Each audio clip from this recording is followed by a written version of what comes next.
നമസ്കാരം. പ്രവാസി മലയാളിയിലേക്ക് സ്വാഗതം. മക്കയിലെ ഹറം പള്ളിയിൽ ഭീതി പടർത്തി ആയുധധാരി.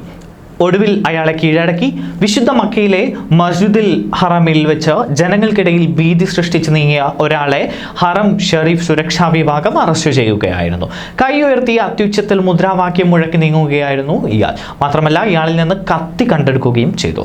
തീവ്രവാദി വിഭാഗങ്ങളുടെ മുദ്രാവാക്യങ്ങളായിരുന്നു ഇയാൾ മുഴക്കിയിരുന്നത്.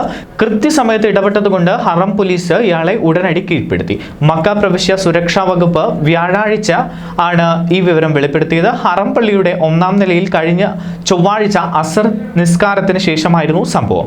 ഇയാൾ ജനങ്ങൾക്കിടയിൽ ഒച്ചയിട്ട് നീങ്ങുന്ന ദൃശ്യങ്ങൾ സമൂഹ മാധ്യമങ്ങളിൽ വലിയ പ്രചാരണം നേടുകയാണ്. രാഷ്ട്രീയ ചുവയുള്ളതും തീവ്രവാദ പ്രസ്ഥാനങ്ങൾക്ക് അനുകൂലവുമായ ആഹ്വാനങ്ങളായിരുന്നു ഇയാളിൽ നിന്ന് ഉയർന്നു കേട്ടത് എന്നും പോലീസ് പറഞ്ഞു.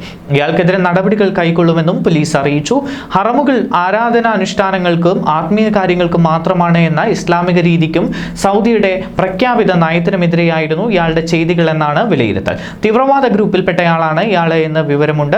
അതേസമയം ഹറമിൽ അസ്വസ്ഥത സൃഷ്ടിച്ച് പെരുമാറിയയാളെ അവസരോചിതമായി പിടികൂടിയതിന് ഇരുഹറം ഭരണസമിതി അധ്യക്ഷനും ഹറം മസ്ജിദ് ഇമാമുമായ ഷെയ്ഖ് ഡോക്ടർ അബ്ദുൾ റഹ്മാൻ അൽ സുദൈസ് ബന്ധപ്പെട്ടവരെ അഭിനന്ദിച്ചു. ഇസ്ലാമിന്റെ ഋജുവായ ആശയങ്ങൾ തള്ളിക്കളഞ്ഞ് തീവ്രവാദം പ്രചരിപ്പിക്കാൻ വിശുദ്ധ ഹറം വേദി ദുരുപയോഗപ്പെടുത്താനുള്ള ശ്രമം അനുവദിക്കില്ല എന്നും അദ്ദേഹം ആവർത്തിച്ചു. ന്യൂസ് ഡെസ്ക് പ്രവാസി മലയാളി.